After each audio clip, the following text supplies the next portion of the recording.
O cão atacou enquanto eu elevava a hóstia. Literalmente enquanto eu pronunciava as palavras mais sagradas que um padre pode pronunciar. Uma pastora alemã, com coleira de polícia, arrombou as portas da igreja do Perpétuo Socorro, lá na zona sul do Rio, e correu direto para o altar. Meu nome é Padre Lucas. E no segundo em que aquele animal me derrubou, minhas mãos caindo, a hóstia voando no ar, enquanto suas mandíbulas se fechavam no meu braço e eu sentia o tecido da batina sendo rasgado junto com minha pele, eu entendi que não existia limite para a humilhação que um homem podia sofrer. Especialmente um homem que achava ter todas as respostas. Aquele momento, aquele segundo que durou uma eternidade, foi o momento em que tudo que eu tinha construído desabou. Não gradualmente, não lentamente, completamente. Como um edifício que parecia sólido descobrindo que suas fundações tinham sido formadas em areia movediça. Mas essa história não começa com o cão. Ela começa 20 anos antes. Começa com um menino de 22 anos que entrou no seminário acreditando que tinha descoberto a verdade final do universo. Um menino que acreditava que tinha encontrado o manual de instruções para a vida. Um menino que estava desesperado demais para notar que ninguém, nem seus mestres, nem seus colegas, nem seu próprio Deus, conseguia ser tão certo quanto ele parecia ser. Eu venho de uma família de militares da Barra da Tijuca. Aquela região do Rio onde as casas têm muros altos e segurança 24 horas. Aquela região onde dinheiro compra segurança, ou pelo menos a ilusão dela. Meu pai era coronel. Não era um coronel que você lê em livros de história. Era um coronel que fazia seu trabalho sem questionar. Um homem que acreditava que obediência era virtude, que estrutura era salvação, que poder era o único idioma que o mundo conseguia entender. Meu avô era general. Eu nunca o conheci bem, ele morreu quando eu tinha 7 anos, mas sua presença permeava a casa como um fantasma. Suas fotografias em uniformes presos nas paredes. Seus prêmios militares em vitrines. Sua reputação de homem que tinha mantido ordem durante tempos difíceis. Ninguém explicava muito bem o que isso significava. Mas havia algo na forma como seu nome era pronunciado que deixava claro que ele tinha feito coisas que não podiam ser ditas. Que tinha sacrificado coisas, talvez até sua própria alma, para manter uma estrutura que acreditava que era necessária.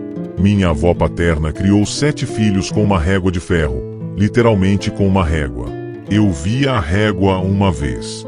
Estava em um armário da sala. Era de madeira, velha, com marcas de uso. Com marcas de batidas.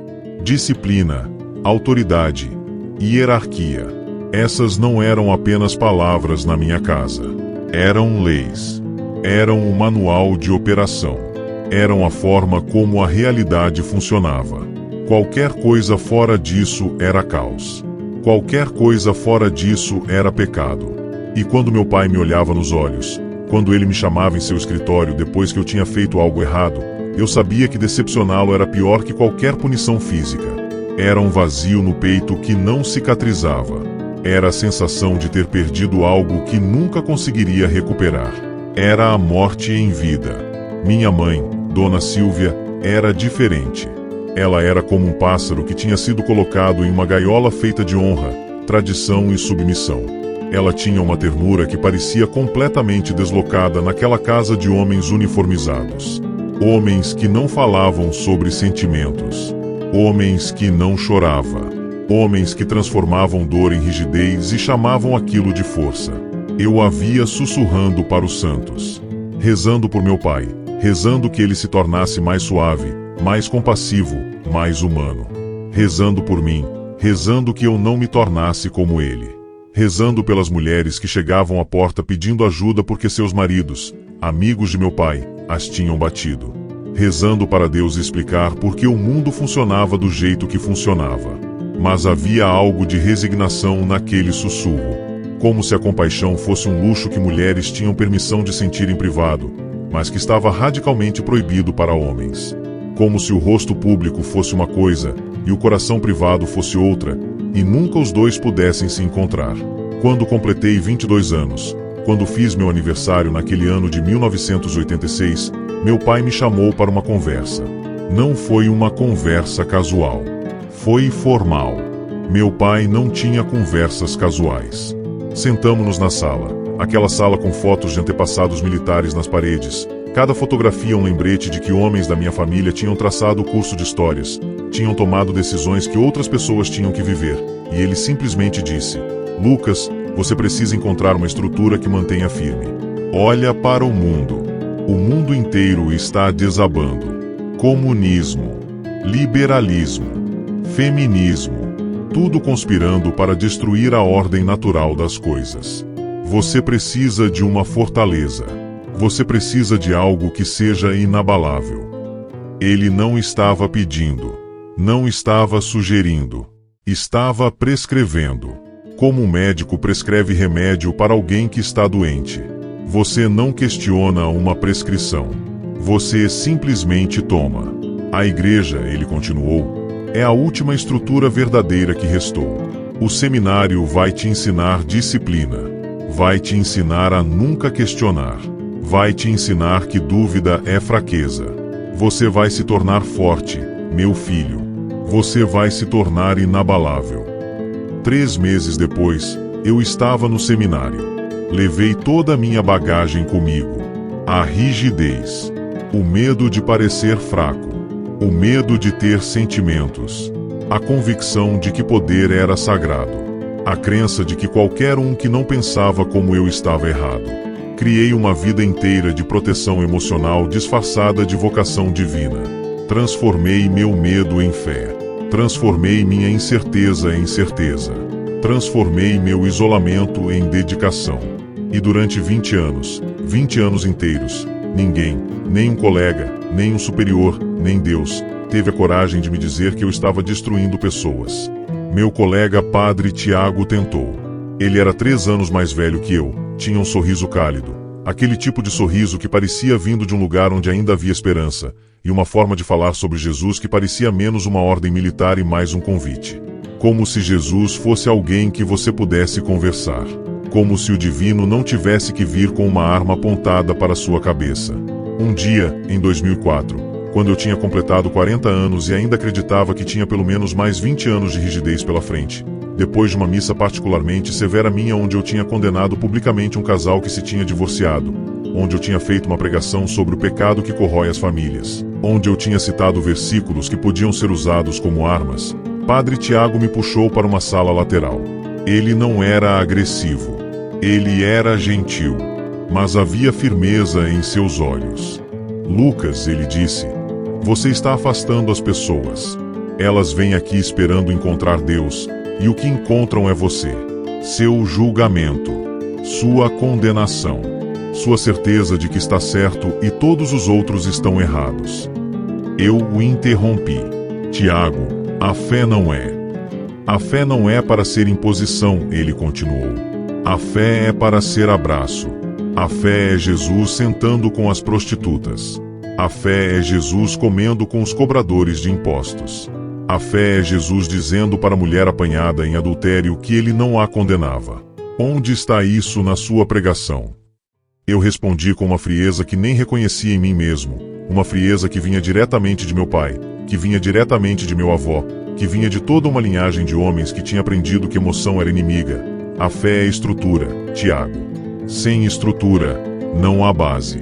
Sem base, não há salvação. Compaixão sem rigor é sentimentalismo. E sentimentalismo não salva ninguém. Sentimentalismo deixa as pessoas macias. Deixa as pessoas vulneráveis. Deixa as pessoas abertas para o pecado. Ele apenas sacudiu a cabeça. Seus olhos tinham pena em si. E saiu. Deixou-me ali com minhas convicções que pareciam perfeitas naquele momento. Deixou-me ali com minha certeza. Deixou-me ali com a solidão de alguém que tinha construído uma torre tão alta que conseguia ver o mundo inteiro, mas ninguém conseguia ver dentro dela. Quando me designaram para a paróquia do Perpétuo Socorro, em 2006, eu transformei aquele espaço em um que refletia perfeitamente meu interno. Refletia meu medo disfarçado de fé. Refletia minha solidão disfarçada de dedicação. Refletia meu vazio disfarçado de poder. Chamei de Fortaleza de Cristo. O nome sozinho deveria ter me alertado de que algo estava errado. Uma fortaleza é um lugar defensivo. Uma fortaleza é um lugar onde você se tranca. Uma fortaleza não é um lugar de abertura, de vulnerabilidade, de humildade. Nada de espontaneidade. Nada de flexibilidade. Os hinos eram cantados com uma precisão que seria apropriada para um desfile militar. Os confessos tinham horários rígidos. Não havia espaço para alguém que chegava em horários inesperados pedindo absolvição em pânico. As homilias. Ninguém dormia nas minhas homilias porque ninguém conseguia respirar direito de tanta tensão. Era como estar em uma cela com alguém que estava prestes a explodir. Minha mãe vinha às missas nos domingos. Sempre. Fielmente. Ela se sentava sempre na terceira fileira, à esquerda. Deus sabe por quê. Talvez fosse seu ponto de observação. Talvez fosse uma forma de estar perto de seu filho sem de fato estar perto dele. Porque entre nós havia sempre a igreja. Havia sempre a estrutura. E depois, quando eu a visitava para o almoço, aqueles almoços tensos onde Dona Silvia preparava comida que ninguém realmente comia, ela me sussurrava: "Meu filho, você parece mais um comandante que um sacerdote. Quando é que você vai deixar seu coração bater dentro desse peito? Quando é que você vai permitir que alguém te veja? Quando é que você vai ser vulnerável?" Eu abraçava a Dona Silvia. Beijava sua testa. Mas não ouvia. Como é que eu poderia ouvir? Eu tinha passado 20 anos construindo uma estrutura tão perfeita, tão impecável, que admitir uma falha nela seria desmoronar completamente. Seria reconhecer que meu pai estava errado. Seria reconhecer que eu estava errado. Seria reconhecer que toda aquela rigidez tinha sido apenas medo disfarçado. E então chegou Adriana. Aquela menina que mudaria tudo. A menina vivia no bairro com sua mãe, Juliana. Juliana era divorciada. Isso não era segredo. Era o tipo de segredo que toda igreja conhece e que todo padre conhece. Todos sabiam. Os vizinhos sabiam. A família de Juliana sabia. Deus sabe que a igreja sabia. E eu, ainda hoje, tantos anos depois, ainda não consigo compreender completamente como alguém consegue ser tão cruel. Eu usava aquela situação como material para pregação. Como se aquela mulher divorciada fosse uma ferida infectada que precisava ser drenada publicamente para que todos pudessem aprender a lição. Nos sermões dominicais, eu falava sobre a corrosão das estruturas familiares. Sobre crianças crescendo na sombra do pecado alheio. Sobre a pureza das estruturas familiares que precisava ser mantida como sagrada fora do matrimônio cristão. Nunca mencionava a Adriana pelo nome. Mas toda pessoa naquela igreja sabia exatamente sobre quem eu estava falando. Era como apontar para alguém na multidão sem precisar dizer o nome. E Adriana, aquela criança que tinha apenas 10 anos quando começou a vir às missas com sua mãe, ouvia cada palavra. Ouvia com aquela capacidade que crianças têm de absorver significados que os adultos nem percebem que estão transmitindo. Ela compreendia, naquele nível fundamental que precede a linguagem, que eu estava falando dela. Que eu estava dizendo ao mundo que ela era menos. Que ela era consequência. Que ela era pecado. Juliana veio me procurar 3 vezes. A primeira vez, um domingo depois de uma missa particularmente virulenta, ela apareceu na reitoria com os olhos vermelhos de choro, com as mãos tremendo, com a desesperação de uma mãe que estava vendo sua filha ser destruída pela religião. Ela pediu, suplicou é a palavra correta: "Padre, por favor, seja mais suave. Minha filha está tendo pesadelos. Ela acorda no meio da noite gritando. Gritando que é pecado. Gritando que é culpa dela meu casamento ter terminado. Ela não consegue comer. Ela não consegue dormir. Ela está se machucando." Eu ouvi. Ouvi aquela mãe pedindo que eu tivesse um pouco de compaixão. E o que fiz? Aumentei meu tom nos sermões seguintes. Intensifiquei minhas palavras sobre as consequências do fracasso familiar. Porque em algum nível que eu não queria reconhecer, aquela mãe estava me ameaçando. Estava questionando minha autoridade. Estava sugerindo que eu tinha responsabilidade pelas minhas palavras. A segunda vez, Juliana trouxe um papel. Era um texto que Adriana tinha escrito para a escola. Uma composição cujo tema era "Porque eu não mereço viver". A menina tinha escrito com uma letra de criança, com erros de ortografia: meu corpo é a consequência do fracasso de 2 adultos. Meu nascimento é marcado pelo pecado. As pessoas boas nascem de famílias inteiras, com mãe e pai juntos. Eu sou a prova de que algo deu muito errado. Meu pai não quis ficar. Minha mãe ficou, mas está triste todos os dias. Eu sou o motivo. Eu sou o problema. Juliana me mostrou com as mãos tremendo tão violentamente que mal conseguia segurar o papel. Com a voz quebrada, ela disse: ela aprendeu isso aqui, padre. Essa criança aprendeu a se odiar nesta igreja. Dentro desta igreja. Porque você colocou essas ideias na cabeça dela. Você fez com que ela se visse como pecado. E eu disse que Juliana estava culpabilizando a instituição por problemas familiares que eram dela. Que se ela tivesse mantido seu casamento, nada disso estaria acontecendo. Que talvez o problema fosse ela. Talvez ela não tivesse sido uma boa esposa. Talvez ela tivesse falhado. E agora estava vindo culpar um padre porque não conseguia culpar a si mesma. Meu Deus! Como é que aquelas palavras saíram da minha boca? Como é que eu consegui olhar nos olhos daquela mãe sofrendo e dizer coisas que eu sabia que a machucaria mais? Como é que isso era possível? A terceira vez que Juliana veio me procurar, ela não estava pedindo mais. Havia uma resignação em seus olhos que era pior que qualquer raiva. Ela estava informando. Estava comunicando uma decisão que tinha sido tomada. Minha filha não vai mais vir às missas, ela disse simplesmente. Ela pediu para não vir. E meu filho, sim, Adriana tem um irmão mais velho, um menino de 15 anos, me pediu desculpas. Desculpas sinceras por ter frequentado um lugar onde uma criança era publicamente humilhada por um homem que se chama de servo de Deus. Ele me disse que preferia acreditar em nada do que acreditar em um Deus que permitia isso. Ela saiu. E eu fiquei ali, na minha reitoria, aquela reitoria que tinha decorado cuidadosamente com símbolos de minha autoridade, cercado por certificados de bom comportamento que ninguém realmente acreditava, prêmios de líder cristão do ano que subitamente pareciam piadas, fotografias de mim em procissões onde parecia uma estátua viva, e não sentia absolutamente nada. Vazio. Apenas vazio. Um vazio que eu tinha aprendido a chamar de fé. 6 meses depois, recebi uma ligação do hospital. O sangue deixou meu rosto enquanto ouvia as palavras da diretora do hospital psiquiátrico. Adriana tinha tentado suicídio. 2 policiais entram com uma pastora alemã na coleira. A cadela, seu nome era Minerva, descobriria depois, tinha sido treinada para detectar entorpecentes. Alguém havia denunciado que havia drogas escondidas na paróquia. Era mentira, obviamente. Mas a polícia precisava fazer seu trabalho. Precisava cumprir protocolos.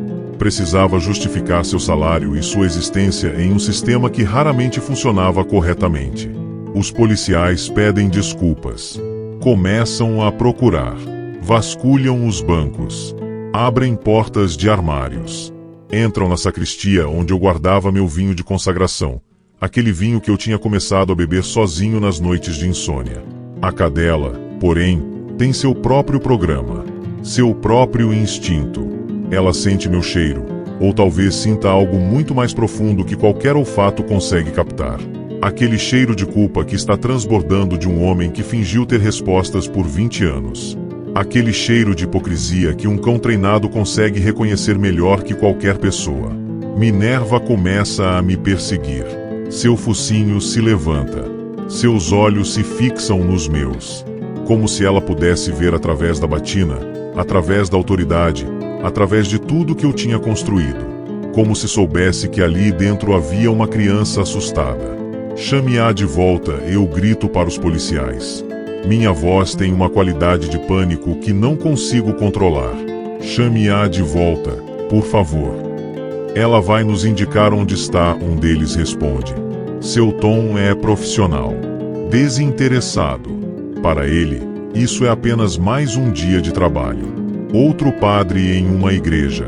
Outra denúncia provavelmente vazia. Mas Minerva não está procurando drogas. Minerva está respondendo a algo que os humanos com nossa linguagem racional não conseguem nomear completamente. Ela está respondendo ao chamado de uma verdade que precisa ser dita. Ela me cerca. Eu levanto a mão defensivamente. A hóstia ainda está elevada na minha outra mão. Ainda está em posição de consagração. Minerva, volta para aqui, o policial grita. Seu tom mudou. Finalmente ele vê que algo está errado. Que sua cadela treinada deixou de seguir ordens. Que alguma coisa maior que protocolos está acontecendo. Mas é tarde demais. O universo, ou Deus, ou o acaso, ou seja lá o que governa tudo isso, já decidiu que este é o momento. A cadela salta direto para mim. Direto para o altar. Direto para o homem que estava fingindo ser sagrado. Há uma elegância quase dançante no seu movimento. Como se ela estivesse cumprindo um propósito que tinha sido escrito antes de qualquer um de nós nascer. Eu caio. Meu corpo não resiste. Minha estrutura, toda aquela rigidez militar que meu pai tinha ensinado, desaparece instantaneamente quando aquele cão me envolve. A hóstia voa. Ela sai da minha mão e atravessa o ar como um pássaro branco, pequeno, insignificante. As mãos, meu braço direito, aonde ela enfia os dentes primeiro, fica sangrando. Há gritos. De crianças. De mulheres. Do meu próprio corpo que finalmente está expressando aquilo que minha mente guardava há 20 anos. Dor absoluta. Mas não é apenas a dor física. É a dor de estar exposto. De estar quebrado na frente de centenas de pessoas. De estar derrubado no chão onde deveria estar intocável. De estar sendo atacado por um animal enquanto consagrava o corpo de Cristo. Eu caio no chão do altar, aquele chão que tinha sido palco de minha autoridade, sangrando profusamente, com a batina rasgada em pedaços, enquanto o cão continua investindo. E naquele momento exato onde tudo que eu tinha construído estava sendo literalmente mastigado, sinto tudo isso simultaneamente, a humilhação absoluta, a destruição completa de minha autoridade, a exposição total de minha fragilidade, diante de todos. Diante de centenas de pessoas que vieram aqui acreditando em mim. Que vieram aqui esperando que eu tivesse respostas. Que vieram aqui esperando que eu fosse diferente. Que vieram aqui esperando que eu fosse forte. Quando os policiais finalmente conseguem controlar Minerva, levando minutos que parecem horas, eu já estava desmaiado. Já tinha desligado. Já tinha ido para algum lugar dentro de mim mesmo onde a dor não conseguia me alcançar. Meu corpo estava ali, sangrando, sendo levado embora por paramédicos. Mas meu espírito, aquilo que eu chamava de meu espírito, tinha desaparecido. Acordei na Santa Casa com 37 pontos de sutura no braço direito. Aquele número ficaria comigo para sempre. 37 pequenas cicatrizes que formariam um mapa do momento em que tudo mudou. Ferimentos no rosto que os médicos disseram com uma clareza que eu gostaria de não ter ouvido, que deixariam cicatrizes permanentes. Que nunca desapareceriam completamente. Que toda vez que eu olhasse no espelho, eu veria aquele cão. Veria aquele momento. A enfermeira que me atendia, uma mulher de uns 50 anos, chamada Marisa, com olhos que tinham visto sofrimento demais, evitava meu olhar enquanto trocava meus curativos. Como se tivesse medo de que meu olhar contaminasse o dela. Como se meu julgamento, minha rigidez, minha falta de compaixão estivesse tão evidente no meu rosto que seria transmissível como doença. Os primeiros dias foram os piores. Não pela dor física. Essa era quase anestésica comparada com o que acontecia dentro de mim. Mas pela solidão absoluta.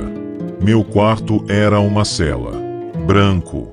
Sem janelas que abrissem para nada importante. As visitas foram escassas.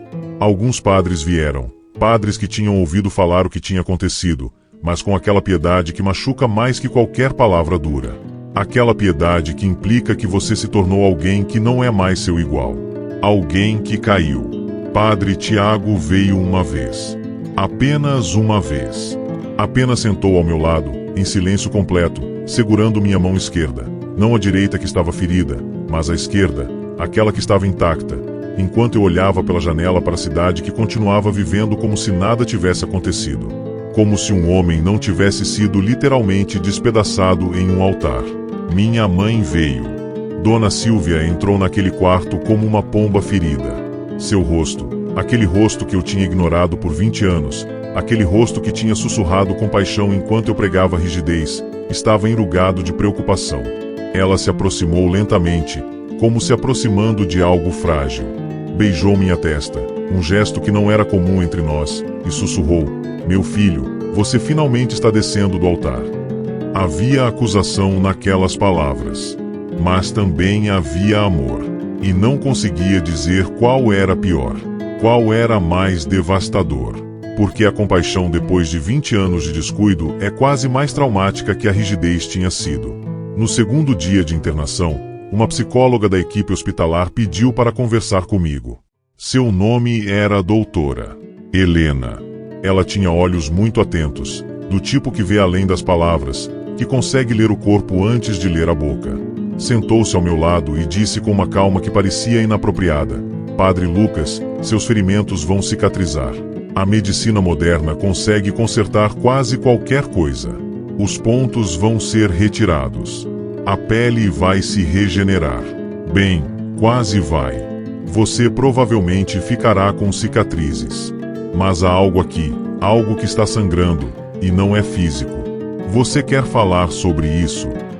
Eu respondi com a defesa que tinha aprendido tão bem durante 20 anos. Disse que era apenas um acidente, que tudo estava bem, que eu logo voltaria à minha paróquia, que as pessoas precisavam de mim, que não podia ficar aqui deitado enquanto havia almas para salvar. Ela apenas respondeu com uma suavidade que era quase cruel: "Você não parece acreditar no que está dizendo." E saiu, deixando-me ali com minhas próprias palavras, que subitamente soavam vazias mesmo para mim. Aquela noite, eu deitei na cama, impossibilitado de dormir por causa da dor nos ferimentos que pulsava ritmicamente, mas muito mais impossibilitado ainda de fechar os olhos porque toda vez que fechava, eu via o rosto de Adriana. Não o rosto que ela tinha agora, aos 13 anos, naquele hospital psiquiátrico. O rosto que ela tinha aos 10 anos, quando frequentava minha igreja com sua mãe divorciada. Aquele olhar específico de alguém tentando ser bom o suficiente, puro o suficiente, perfeito o suficiente para não ser condenado. Aquele olhar que eu tinha ajudado a criar. Comecei a chorar. E não conseguia parar. As lágrimas saíam sem som. Lágrimas de um homem que tinha aprendido a não chorar, que tinha aprendido a ver o choro como fraqueza, que tinha aprendido a converter emoção em rigidez. Chorei por Adriana. Chorei pela tentativa de suicídio dela. Chorei por aqueles comprimidos que ela tinha engolido porque acreditava, profundamente, que era culpa dela que seus pais tivessem se divorciado. Chorei pelas mulheres divorciadas que eu tinha condenado. Chorei pelas crianças de famílias impuras, como eu as tinha chamado, que eu tinha feito se sentir em pecado vivo. Chorei pelos homossexuais que eu tinha chamado de desviados da ordem divina. Chorei pelos pobres que eu tinha dito que eram ricos porque eram próximos a Deus. Enquanto isso, eu pedia dinheiro nas coletas para manter a fortaleza de Cristo. Chorei pela hipocrisia que permeia cada célula do meu ser. Chorei porque finalmente, depois de 20 anos de trabalho árduo para não sentir nada, eu conseguia enxergar a destruição que tinha deixado atrás de mim. Não era uma destruição abstrata. Era concreta. Era Adriana deitada em um leito de hospital psiquiátrico. Era Juliana com olhos vazios. Era centenas de pessoas que tinha julgado e condenado quando na verdade eles apenas estavam tentando viver suas vidas. No terceiro dia de internação, quando eu ainda não conseguia mover o braço direito adequadamente, ainda doía com aquela dor específica de ferimentos abertos, quando as cicatrizes no meu rosto ainda estavam vermelhas e inchadas, quando havia ainda um tubo no meu braço esquerdo bombeando soro, eu rezei. Mas não rezei pedindo cura. Rezei pedindo destruição. Virgem Maria, sussurrei, com a voz quebrada pelo choro de noites anteriores, com o rosto virado para a janela onde a chuva batia na vidraça como se quisesse entrar, como se quisesse inundar esse quarto, esse hospital, essa cidade inteira. Destrói em mim tudo que é rígido. Destrói meu orgulho. Destrói minha certeza. Destrói meu medo. Porque meu medo é o que me faz julgar. Meu medo é o que me faz condenar. Meu medo de que eu não sou bom o suficiente é o que me faz empurrar para baixo qualquer um que parece ameaçar minha estrutura. Meu medo é o que quase matou Adriana. Destrói tudo isso. Por favor. Destrói tudo. Deixa só ficar o que resta quando não há mais como fugir. Deixa só ficar o que é verdadeiro quando toda mentira for embora. E naquele momento em que finalmente não tinha mais defesas para ativar, quando meu corpo estava ferido, minha reputação tinha sido destruída na frente de centenas de pessoas, minha autoridade tinha sido literalmente mastigada por um cão no altar enquanto eu consagrava a hóstia, eu simplesmente desisti de ser quem achava que era. Eu desisti de ser o Padre Lucas intocável. Desisti de ser o comandante da fé. Desisti de ser o homem que tinha todas as respostas. Desisti da estrutura que meu pai tinha construído através de mim, que eu tinha perpetuado, que eu tinha refinado. E naquele desistir, naquele rendição absoluta, algo começou a mudar. Não imediatamente, não dramaticamente, não de forma que pudesse ser facilmente narrativizada, mas como um solo que tinha sido concreto por tanto tempo que tinha esquecido como era ser terra. Como um homem que tinha sido estrutura por tanto tempo que tinha esquecido como era ser humano. Os médicos me liberaram no 6º dia. Disseram que os ferimentos tinham risco de infecção, que eu precisaria fazer curativos diários com antissépticos, que as cicatrizes provavelmente nunca desapareceriam completamente, que alguns vasos sanguíneos tinham sido permanentemente danificados, que eu carregaria aquele cão comigo, em forma de cicatrizes, para o resto da minha vida. Que eu teria tido sorte. O cão poderia ter me atacado no rosto, poderia ter arrancado meu olho, poderia ter me deixado cego. A palavra sorte soa estranha saindo da boca de um médico, mas ele a usou, como se ser atacado por um cão enquanto consagrava a hóstia pudesse ser considerado sorte. Minha mãe foi me buscar. No carro, aquele carro que tinha estado na nossa garagem por tantos anos que parecia fazer parte da casa. A caminho de casa, ela colocou a mão no meu joelho e simplesmente dirigiu. Não falamos. Não precisávamos. O silêncio entre nós dois, aquele silêncio que tinha durado 20 anos, desde o dia em que entrei no seminário, finalmente parecia respirável. Finalmente parecia humano. Dirigíamos pelas ruas do Rio. Pelas ruas que eu tinha crescido. Pelas ruas que eu tinha pregado. Pelas ruas onde pessoas que eu tinha condenado agora viviam e respiravam. Passamos pela igreja do Perpétuo Socorro, a minha igreja, ou melhor, a igreja que eu tinha tornado minha. Havia fita amarela da polícia atravessando a porta. Havia pessoas amontoadas do lado de fora, curiosas sobre o que tinha acontecido. Havia o cheiro de escândalo no ar. Quando chegamos em casa, eu esperava encontrar a vida que tinha deixado. A reitoria da paróquia, com minhas coisas cuidadosamente organizadas, com meus livros sobre teologia em prateleiras, com meus certificados na parede em molduras caras. Mas Dona Silvia me levou para um quarto simples, um dos quartos de hóspedes que ela tinha mantido dos tempos quando recebia visitas de família que não vinha mais. Você não vai para a reitoria, ela disse. Não era uma sugestão. Era uma declaração. Era um ato de amor que parecia uma prisão. Você vai ficar aqui, em casa, comigo, até você descobrir quem você é quando não está sendo o que você acreditava que era. Aquela noite, deitei naquele quarto simples, sem santos nas paredes observando-me com seus olhos eternos, sem crucifixos pendurados acima da cama como um lembrete constante de sacrifício, sem nenhuma imagem religiosa para me ancorar em uma fé que finalmente reconhecia que não tinha verdadeiramente entendido. Apenas um quarto vazio. Apenas uma cama simples. Apenas eu. E para a primeira vez em 20 anos, eu permiti que estivesse vazio também. 3 semanas. Isso é quanto tempo levou para que eu começasse a enxergar de verdade. Não foi um flash de iluminação. Não foi uma visão mística. Foi lento. Quase imperceptível. Como água que pouco a pouco enche um copo. Gota depois de gota, dia depois de dia. Eu passava os dias em casa, auxiliado por uma enfermeira que vinha 3 vezes por semana fazer os curativos. Marisa, a mesma que tinha evitado meu olhar no hospital, agora me tratava com uma gentileza que eu não merecia. Ela vinha com seus kits de curativo, com seus antissépticos, com seus movimentos que tinham sido refinados por anos de prática.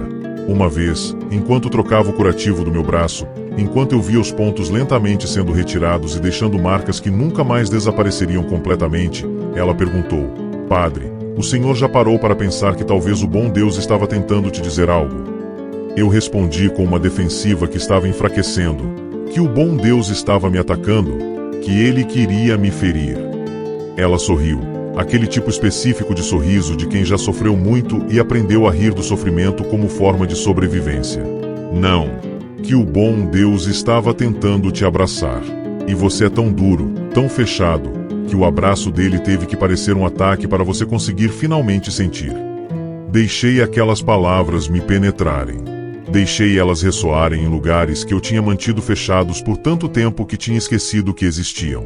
E desta vez, diferente de tantas outras vezes em minha vida quando ouvia algo verdadeiro e imediatamente construía uma defesa contra isso, eu deixei penetrar sem tentar rebater. Deixei as palavras ficarem ali. Deixei elas fazer seu trabalho. Os primeiros sinais começaram discretos. Um cheiro. Um dia, eu estava sentado na varanda da casa de minha mãe, olhando para a rua, vendo crianças brincando como se o mundo ainda fizesse sentido, vendo mulheres passando com compras como se houvesse futuro, vendo a vida acontecer como se a vida fosse valiosa, e senti um aroma. Flor de laranjeira. Aquele aroma específico que Adriana usava. Ou melhor, que sua mãe, Juliana, usava. Um perfume barato, feito com óleos naturais, um daqueles perfumes que as mulheres pobres usam porque é tudo que conseguem pagar. Mas o aroma veio do nada. Não havia flor de laranjeira ali perto.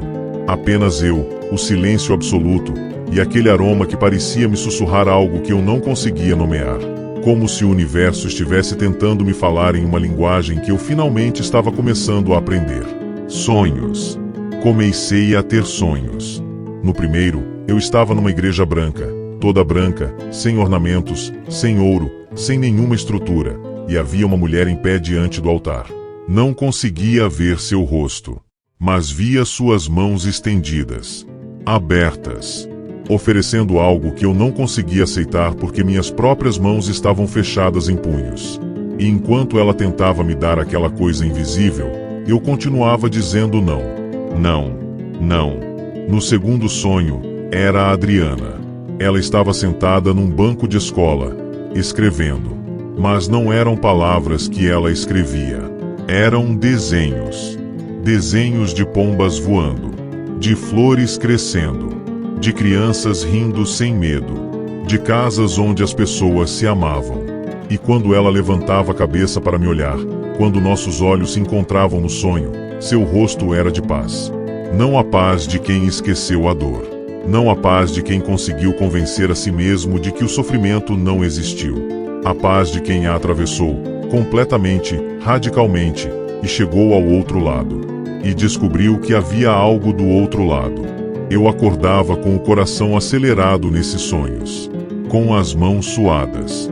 Com a sensação de que alguém estava tentando me dizer algo muito importante, algo que eu precisava ouvir, e eu estava perdendo a mensagem por estar muito ocupado tentando me defender dela. Por estar ainda, mesmo dormindo, construindo muros. Meu primeiro instinto foi recusar. Como é que eu poderia olhar nos olhos daquela criança? Como é que eu poderia estar no mesmo espaço que uma vítima do meu próprio julgamento? Mas algo me fez dizer sim. Algo que não era coragem. Talvez fosse covardia disfarçada. Ou talvez fosse, finalmente, uma abertura para a verdade que eu tinha negado por tanto tempo. Minha mãe me levou. No carro, Dona Silvia colocou a mão no meu joelho. Ela estava fazendo isso cada vez mais, essa pequena ternura que nunca tinha permitido antes, e disse: "Meu filho, quando você estava comigo, pequenino, você tinha medo de tudo. Medo do escuro. Medo de barulhos altos. Medo de ser deixado sozinho. Medo até mesmo de respirar fundo porque parecia que isso o deixaria vulnerável. E sabe como eu criava você? Não fechando você em um quarto seguro.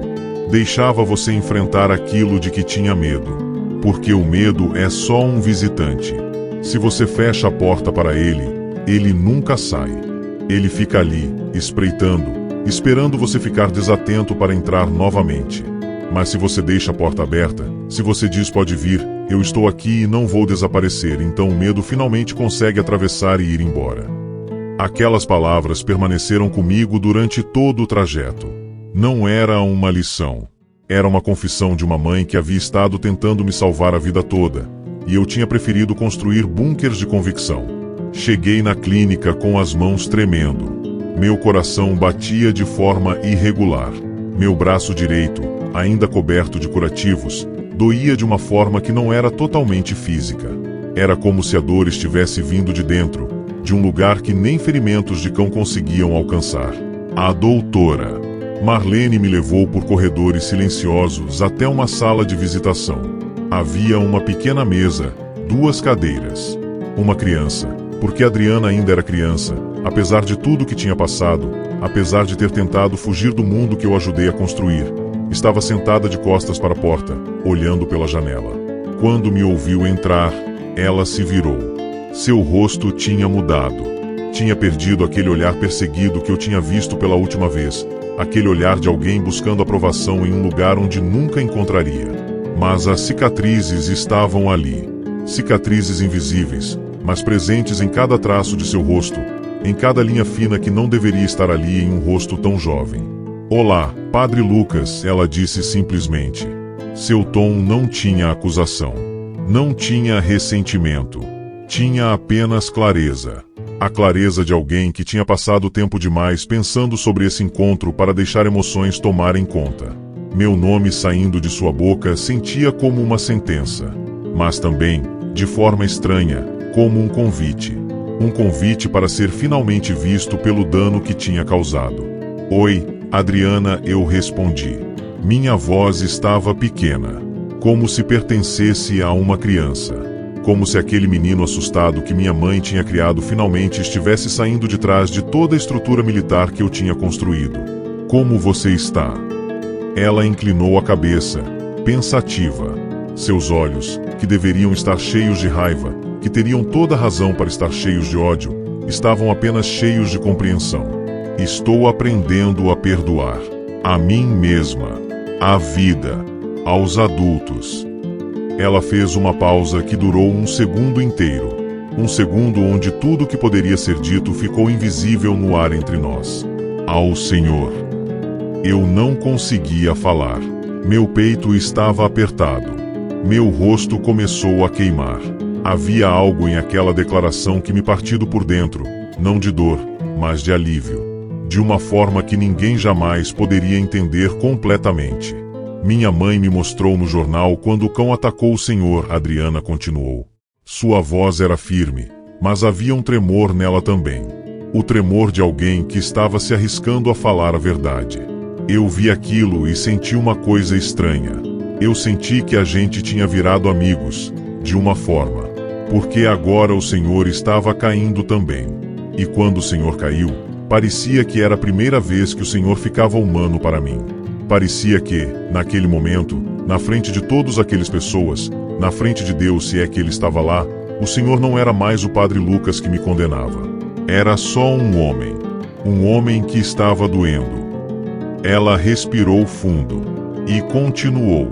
"E quando o Senhor ficou humano, quando eu vi aquele cão te derrubando e você gritando, quando vi você sangrando, foi a primeira vez que eu consegui ter compaixão por uma pessoa que tinha me feito tanta dor. Porque de repente você não era mais alguém que tinha poder sobre mim. Você era alguém que tinha sido atacado por um cão porque talvez, só talvez, o universo estava tentando te dizer algo que ninguém conseguia te dizer com palavras." Naquele momento, eu comecei a chorar. Não silenciosamente. Um choro que vinha de lugares que eu nem sabia que existiam. Um choro que era purificação e destruição simultâneas. E Adriana, essa criança de 13 anos que deveria estar cheia de ódio, que tinha todas as razões do mundo para me desejar o pior, se levantou e simplesmente colocou a mão no meu ombro. "Tudo bem chorar", ela disse. Sua mão no meu ombro era o peso mais leve e mais pesado que já tinha sentido. Era conforto e acusação. Era perdão e justiça. Chorar é para os fortes também. Só que os fortes levam mais tempo para entender isso. Os fortes acham que chorar é fraqueza. Mas é o oposto, não é? É o ato mais forte que alguém consegue fazer, deixar que as lágrimas caiam e reconhecer que você errou.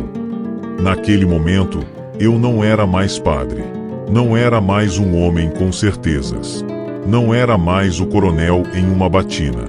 Era apenas alguém que finalmente conseguia receber compaixão de uma criança que eu tinha machucado profundamente. E aquela compaixão, não merecida, completamente unilateral, oferecida sem qualquer expectativa de retorno, me libertou de uma forma que nenhuma absolvição de nenhum bispo jamais teria conseguido fazer. Porque o perdão verdadeiro não vem de cima. Vem de baixo. Vem de quem você feriu. E quando vem, é impossível fingir que ainda está salvo. Saí da clínica psiquiátrica naquele dia como alguém que tinha acabado de nascer. Mas não era um nascimento lindo. Era um nascimento sujo, doloroso, necessário. Tudo parecia diferente. As cores mais vibrantes. Os sons mais claros. O ar tinha peso. Minha pele tinha sensibilidade. Mas também tudo parecia mais pesado. Porque agora eu enxergava o peso das minhas ações com uma clareza que não tinha antes. Cada palavra que eu tinha dito na igreja. Cada sermão de condenação. Cada olhar de desaprovação. Cada vez que eu tinha usado o púlpito como arma. Tudo isso tinha peso agora. Peso que eu tinha que carregar. Minha mãe dirigia em silêncio. Às vezes ela olhava para mim pelo espelho retrovisor. Seu rosto tinha uma expressão que eu não conseguia decifrar totalmente. Era alívio? Era tristeza? Era ambos? Era a redenção? Ela tinha esperado 22 anos, desde que eu entrei no seminário, para ver este momento. Para ver seu filho finalmente descer daquele altar que tinha construído tão cuidadosamente. Quando chegamos em casa, ela disse: Lucas, você recebeu várias ligações. Do bispo. De seus superiores. Da diocese. Há pessoas querendo saber seu estado. Há gente querendo condenar você. Há gente querendo defendê-lo. Há gente querendo se aproveitar disso para seus próprios fins políticos religiosos. Ela fez uma pausa. E Juliana, mãe de Adriana, também ligou. Ela quer falar com você. Meu estômago se apertou. Juliana, a mãe daquela menina. A mulher que eu tinha condenado publicamente em meus sermões. A mulher que eu tinha contribuído para fazer sofrer. Aquela mulher que tinha vindo a mim 3 vezes pedindo compaixão, e eu tinha respondido com rigidez. Ela deixou um recado, Dona Silvia continuou, e havia algo em sua voz que eu nunca tinha ouvido antes. Era fiereza materna. Era proteção.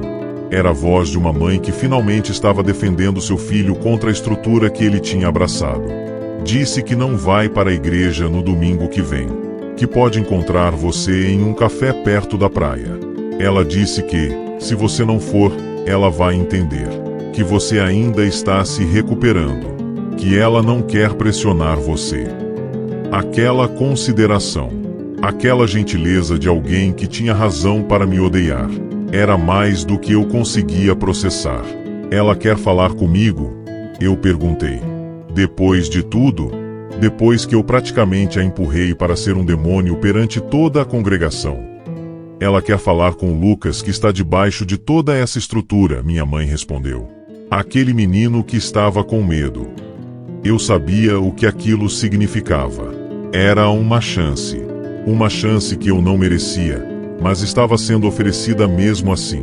E eu sabia que precisava tomar. No domingo seguinte, uma semana após minha visita a Adriana, eu fui. Chovia. Uma chuva de outono no Rio, aquela que deixa tudo molhado e viscoso. Aquela que torna as ruas escorregadias e torna difícil não cair. Entrei no café com as cicatrizes do meu rosto ainda vermelhas, ainda inchadas. Ainda visivelmente ferido. Meu braço direito ainda estava em uma tipóia. Os pontos ainda não tinham sido retirados. Juliana estava sentada em uma mesa no canto. Não era um canto estratégico. Era apenas um canto.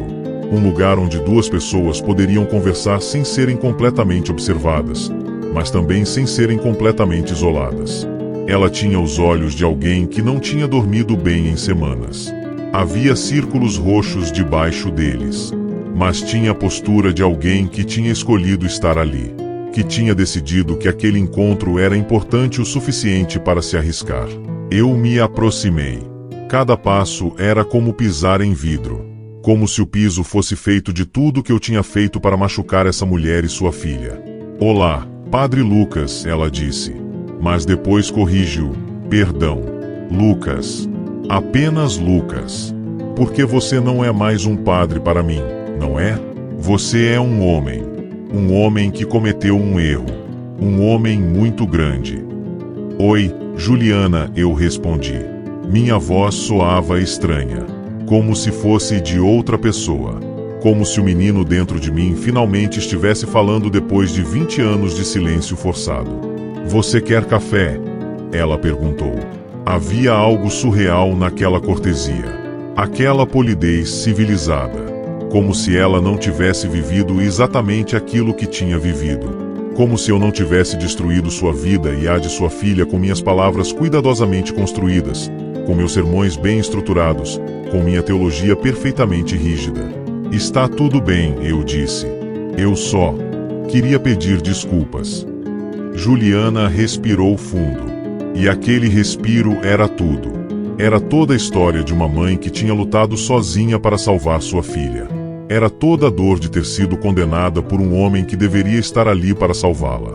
Sabe, ela começou, quando Adriana tentou se matar, eu passei um mês inteiro com raiva de você. Raiva mesmo.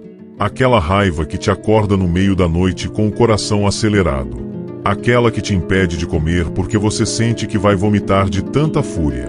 Aquela que te faz pensar em coisas que você nunca pensaria fazer.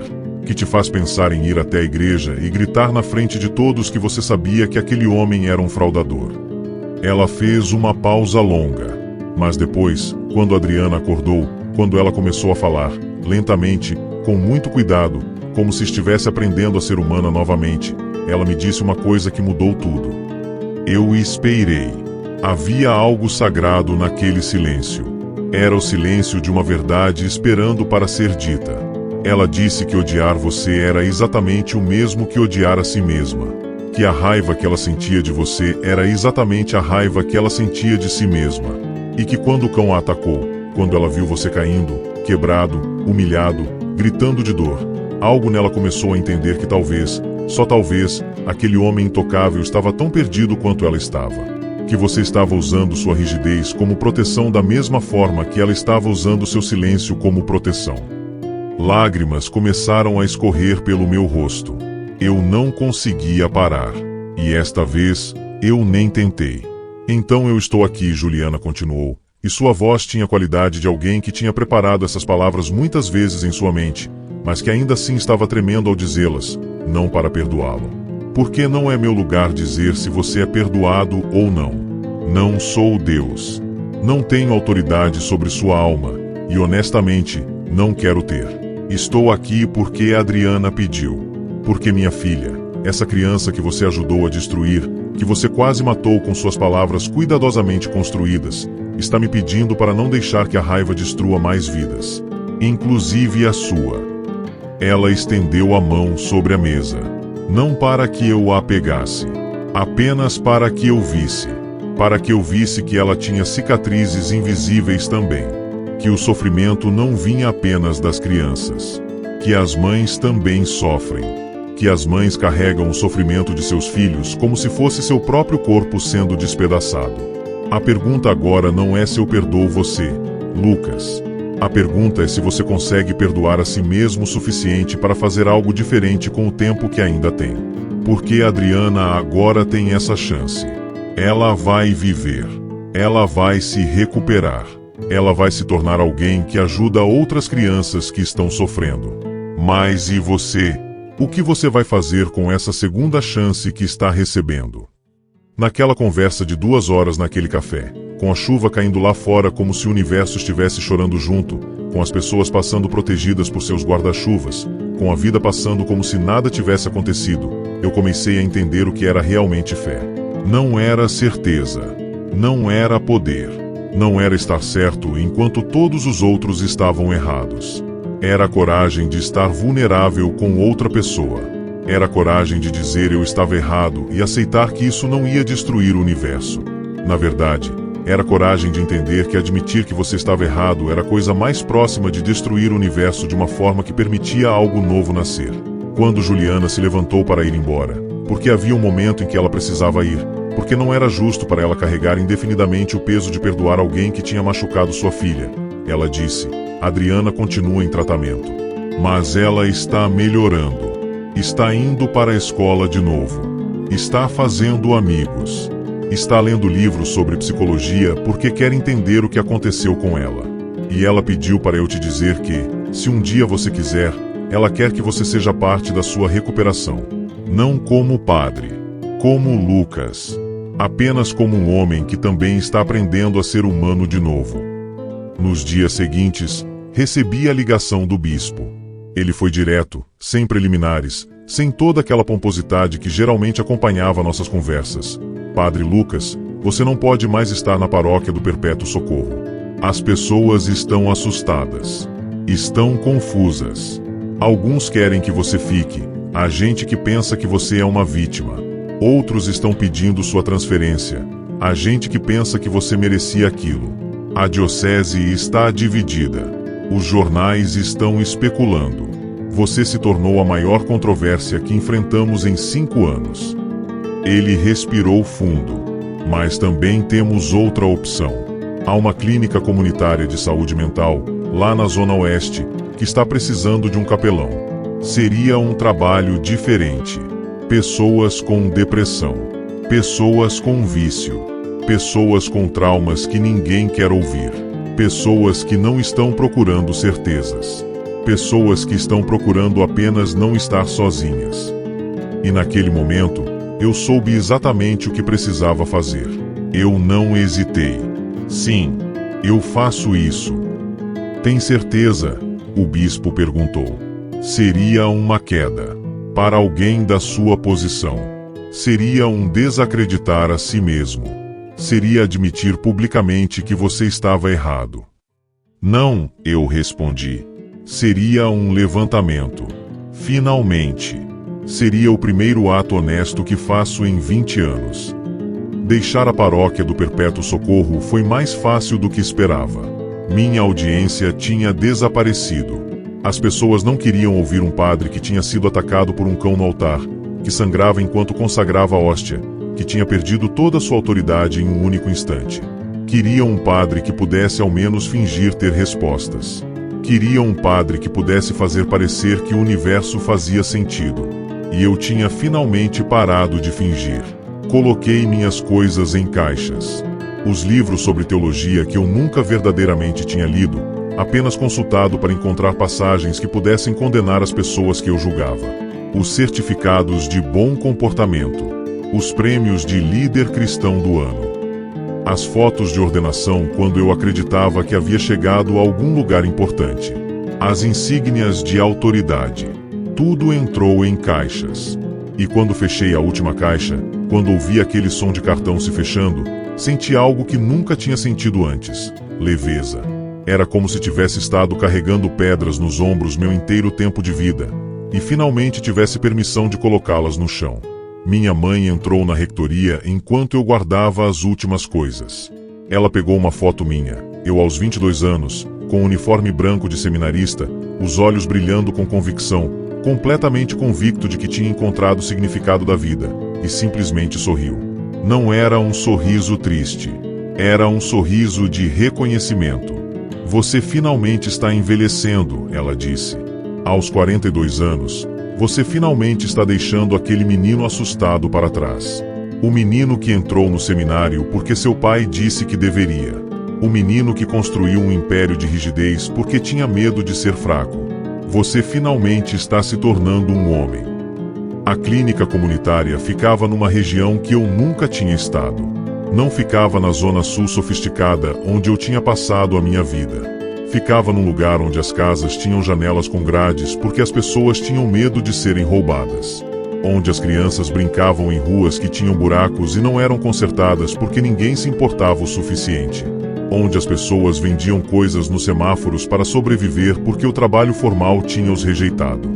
Era um lugar de sofrimento real. Não o sofrimento abstraído de sermões, mas o sofrimento concreto de pessoas vivendo vidas que ninguém com poder queria testemunhar. Meu primeiro dia de trabalho foi estranho. Eu esperava algo solene. Algo estruturado que pelo menos tivesse aquela forma que eu entendia. Mas a clínica era caótica. Havia pacientes gritando em corredores. Havia enfermeiras correndo de um lado para outro tentando gerenciar o impossível. Havia o cheiro de desinfetante tentando desesperadamente cobrir o cheiro do sofrimento humano. Sangue, vômito, urina, desespero, tudo misturado. A diretora, uma mulher chamada doutora. Sofia, negra, com cabelos grisalhos e um sorriso que tinha visto muita coisa e decidido que ainda valia a pena estar ali, me mostrou as dependências. Você não vai estar em um escritório bonito com uma mesa de madeira e um crucifixo atrás de você, padre. Você vai estar com as pessoas. Vai estar nos quartos, nos corredores, nos momentos às 3 da manhã quando eles acham que Deus os abandonou. Quando eles estão considerando tirar suas próprias vidas. Quando eles estão se odiando por terem chegado a esse ponto. Ela parou em frente a um quarto. Dentro havia um homem, uns 30 e poucos anos, mas parecia ter 60, deitado na cama, completamente imóvel, olhando para o teto com os olhos abertos e vazios. Esse é o João, doutora. Sofia disse com compaixão. Tentou se matar 3 vezes. Aqui dentro. Perdeu o emprego. Perdeu a família. Perdeu a vontade de viver faz tempo. Você sabe o que ele precisa? Não precisa de uma homilia sobre o valor da vida. Não precisa de versículos.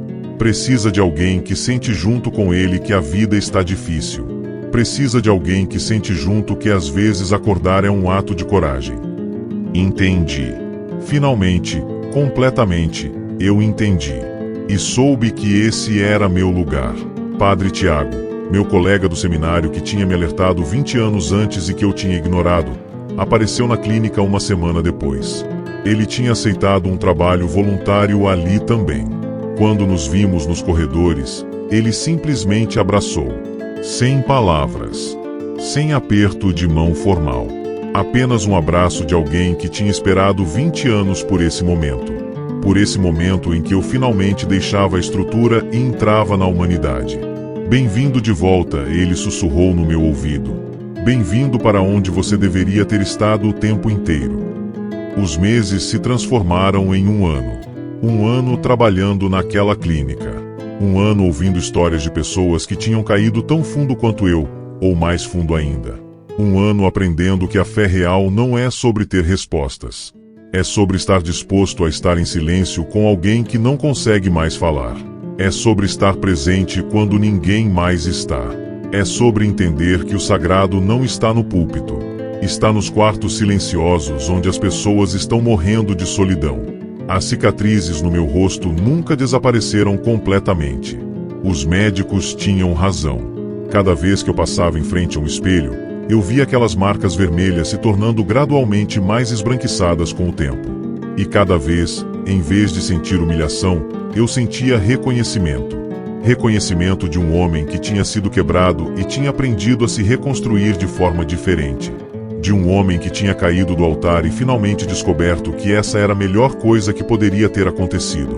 Uma tarde, deve ter sido uns 8 meses após começar na clínica, eu estava no pátio interno quando recebi uma visita. Era Adriana. Ela tinha 14 anos agora. Tinha alta do hospital psiquiátrico havia 3 meses. Tinha voltado à escola e estava tentando aprender a viver novamente. Tinha um sorriso nos lábios que era novo. Novo porque tinha sido conquistado.